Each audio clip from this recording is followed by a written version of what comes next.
Now that we have a working Ubuntu system, whether on a virtual private server, a local machine, or as part of our Windows system, we can now start to run the commands that will install our Python script.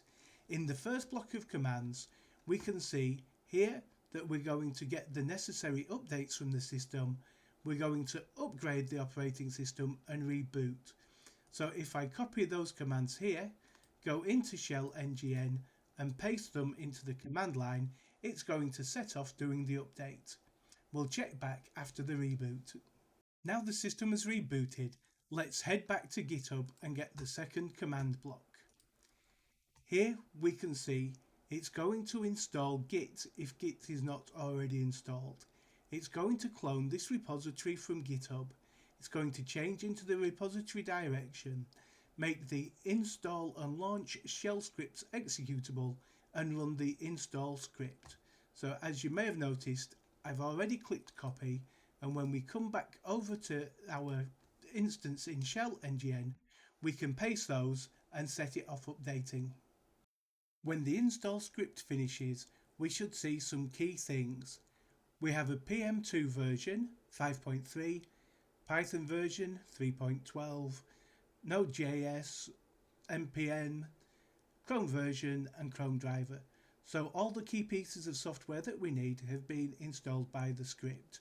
Now, if we head across to the GitHub once more and we look for some of the launch commands, we can see here that to launch the game hot, the command would be /launch.sh space hot. The reason that we're using a shell script to launch it is that it will launch inside a virtual environment.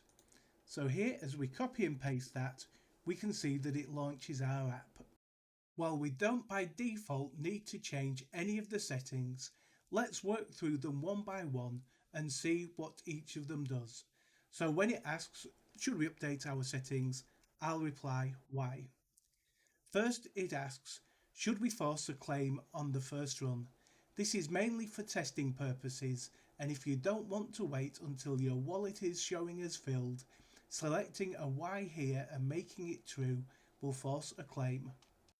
Entering a why against should we enable debugging would cause the program to save a series of screenshots to your PC or server. This will help if you experience problems while using the script. You can go through one step at a time and see virtually what is shown in the browser at each stage to help work out where things went wrong. The hide sensitive input setting controls whether or not sensitive information such as your phone number or seed phrase will be openly visible on the screen when you enter them. If you want to see the characters as you type them or copy and paste them, set a no here. As we'll see in the next video, the default way to log into Telegram is by capturing a QR code using your mobile phone camera and the Telegram app.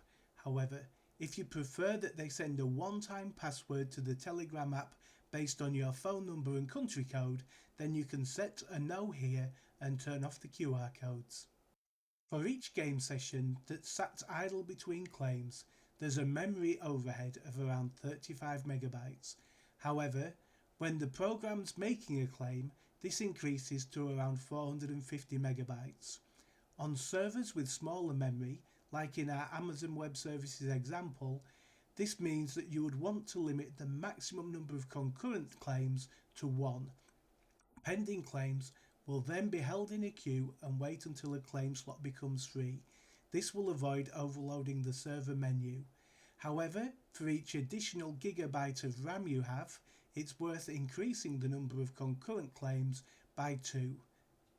The verbose level setting will control how much output you see in your PM2 logs.